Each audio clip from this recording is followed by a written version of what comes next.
Atha bin Abi Rabah ini seorang budak hitam, kulit hitam, disebutkan dalam buku-buku tentang penjelasan biodata beliau, orangnya kurus, kaki kanannya pincang, mata kanannya rusak. Fisiknya sangat kurang, rahimahullah. Tapi waktu Atha bin Abi Rabah menjadi ulama, khalifah waktu itu Sulaiman bin Abdul Malik, anaknya Abdul Malik bin Marwan. Waktu sudah meninggal ayahnya, dia jadi khalifah. Sulaiman bin Abdul Malik ini orangnya baik, khalifah dan suka dengan alim ulama. Dia mengeluarkan peraturan kalau tidak boleh mengeluarkan fatwa di musim haji kecuali Atha bin Abi Rabah, orang alim ulama. Karena ini dalam haji tidak boleh sembarangan nih. Sampai Atha bin Abi Rabah dapat julukan alimnya ulama, gurunya para ulama. Ulama-ulama pun kalau datang di Mekah banyak meminta nasihat dari beliau. Atha bin Abi Rabah ini rahimahullah, di musim haji datanglah Sulaiman ibn Abdul Malik khalifah dengan anaknya, dengan ketampanannya, dengan dayang-dayangnya, dengan kebesarannya, buka kemah besar, kemudian masuklah wukuf di Arafah. Sementara wukuf, Sulaiman mengatakan, di mana sahibuk, aina sahibukum, mana nih teman kalian nih? Biasanya kalau bahasa sahibukum ini santun dari khalifah untuk muftinya. Atha bin Abi Rabah ini ada di mana? Kata mereka, Amirul Mukminin lagi di kemahnya, lagi menunggu orang-orang yang lagi antri bertanya gitu. Dia bilang, saya punya hajat, saya ingin datang ke sana.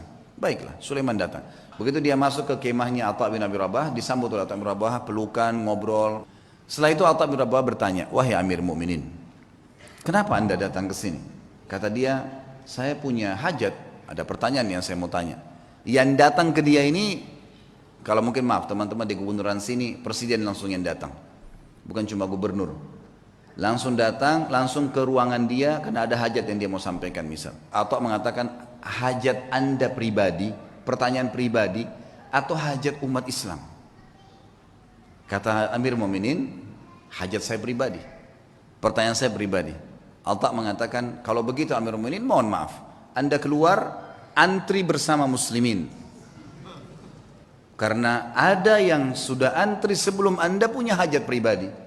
Kalau itu hajat umat Islam, saya akan dahulukan anda. Orang di sekitar Sulaiman ini marah, tapi Sulaiman diam. Rahimahullah, beliau sangat luar biasa. Mana ada presiden atau raja mau dipermalukan begini? Kan tinggal jawab selesai kan gitu. Tapi beda nih. Ini namanya muru'ah ya, menjaga kesucian kehormatan dengan Allah. Luar biasa. Silakan anda antri, karena muslimin sudah antri sebelum anda. Sulaiman keluar antri.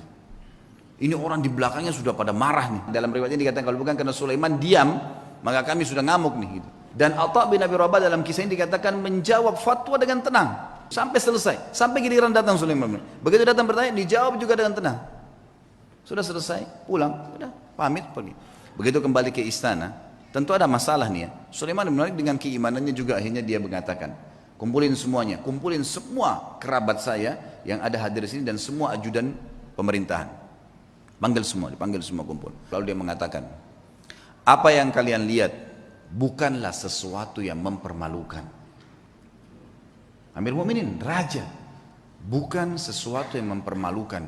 Dan demi Allah, Allah memuliakan Atha bin Abi Rabah dari saya karena ilmunya. Dan di dalam Islam memang seorang alim di atas seorang amir.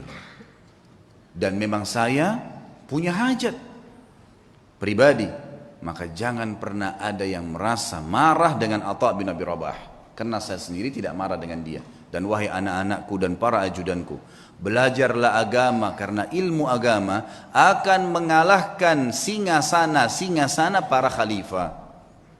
Tapi bagaimana teman-teman, khalifah bisa begitu, Atha bin Abi Rabah alim bisa begitu.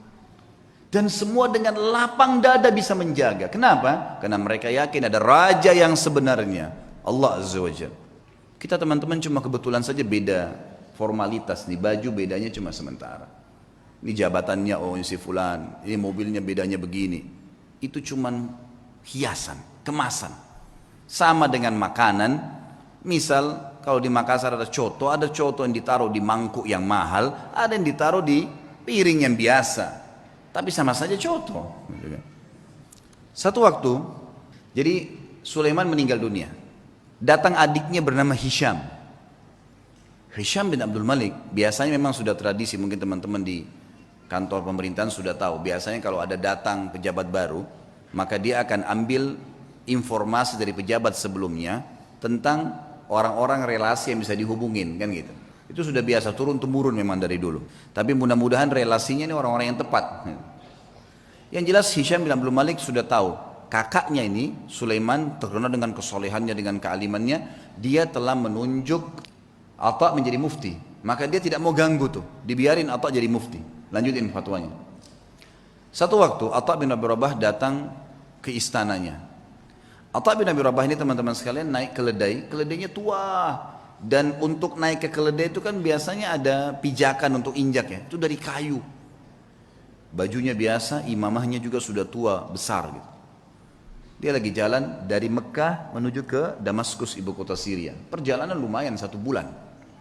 Subhanallah, begitu kelihatan istananya Khalifah Hisham bin Abdul Malik, ada satu ulama lain namanya Atha juga, Al-Khurasani dari Persia.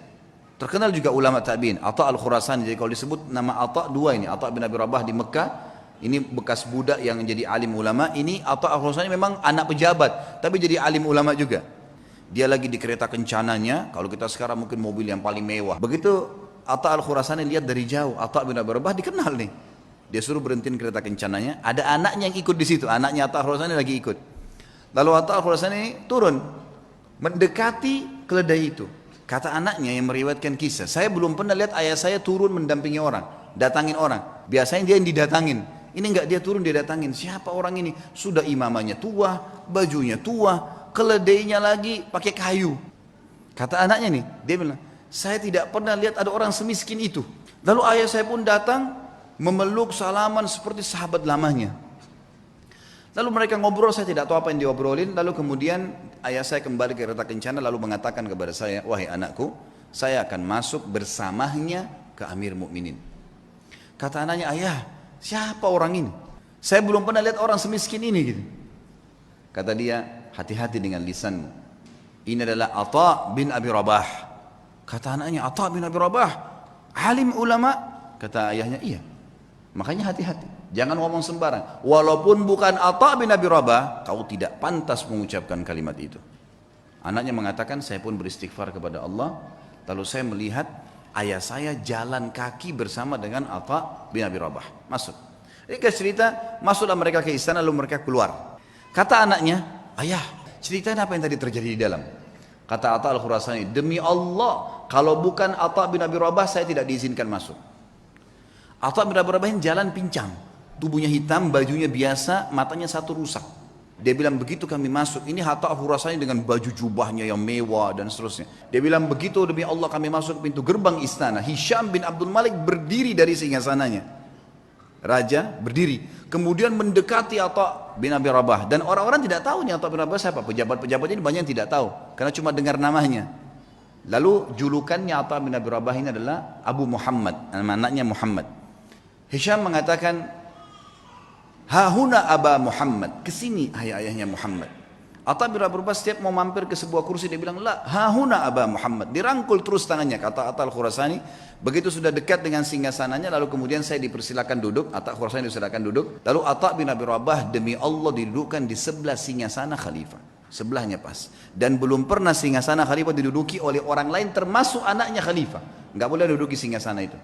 Hisham mengajak Atha bin Abi Rabah yang luar biasa begitu kehidupannya tadi, kondisinya duduk di sebelahnya. Lalu kata Hisham, ya Aba Muhammad, ada hajat apa? Kata dia, ada hajat saya. Hajat yang pertama dia bilang, penduduk Mekah dan Madinah wahai Amir Mu'minin, tetangganya Allah dan tetangganya Rasulullah SAW. Karena di Mekah ada Ka'bah, berarti orang yang tinggal di Mekah kan tetangganya Allah, bahasa santunnya begitu. Di Madinah ada rumah Nabi SAW, walaupun ada kuburannya beliau sekarang, sudah jadi kuburan, tapi kan rumahnya Nabi masih ada. Tetangganya Rasulullah SAW, terlambat ataya mereka. Ataya ini kayak pemberian yang diberikan oleh kerajaan dari khilafah, diberikan kepada masyarakat semua. Kaya atau miskin semua dapat.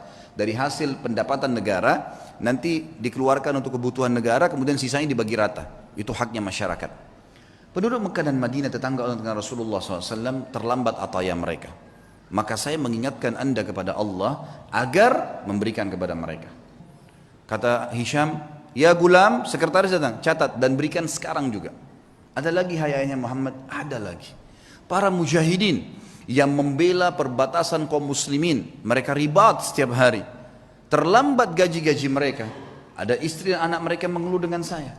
Maka berikan hak mereka. Ya gulam, catat, segera jalankan pesannya Aba Muhammad. Ada lagi hayanya Muhammad, terus aja Atha menyampaikan hajat muslimin. Gak ada hajat dia pribadi nih, hajat begini, hajat begitu. Ringkasnya adalah terakhir, sudah 5 hajat, 6 hajat disampaikan. Kata Amir Mu'minin, masih adakah hayat Muhammad? Kata Atha Al-Khurasani, demi Allah Atha bin Abi Rabah berdiri dengan tegak di depan Amir Mu'minin, lalu mengatakan kalimat yang membuat istana itu kalau mau goncang bisa goncang. Dia mengatakan apa? Wahai Amir Mu'minin, ada hajat yang lebih penting dari semua yang saya sampaikan tadi. Kata Hisham, Aba Muhammad apa itu? Ini orang-orang kaget, belum pernah ada orang khalifah duduk, dia berdiri depannya dan dia menunjuk nih, ada hajat yang lebih penting. Kata dia, apa itu hai ayah Muhammad? Demi Allah wahai Amir Mu'minin, kau dilahirkan di muka bumi ini sendirian, dan kau juga akan mati sendirian, dan kau akan dihisab oleh Allah sendirian. Demi Allah, semua yang kau lihat di sekitarmu ini tidak bermanfaat buat kamu. Maka bertakwalah dengan Allah. Hisham bin Malik menangis, waktu itu menangis luar biasa sambil memukul tongkatnya. Lalu mengatakan jazakallahu khairan, semoga Allah balas anda dengan kebaikan. Setelah itu kemudian kata Atha Al-Khurasani, kami pun keluar. Dan demi Allah, Atha bin Abi Rabah tidak minum segelas air pun dari Amir Mu'minin. Tidak minum segelas air pun. Dan waktu kami tiba di pintu gerbang, maka dikejar oleh seorang sekretaris untuk memberikan dia sekantong uang emas. Maka Atha mengatakan, demi Allah saya datang bukan untuk ini. Kemudian ditinggalkan. Lalu kemudian Atha bin Abi Rabah pulang teman-teman sekalian hanya untuk menasihati khalifah dengan hajat muslimin, dan tidak ada hajat dia sama sekali. Kata Atha Al-Khurasani sebagai penutup kisah, demi Allah kalau Atha bin Abi Rabah menyebutkan semua hajatnya maka akan dipenuhi oleh Amir Mu'minin.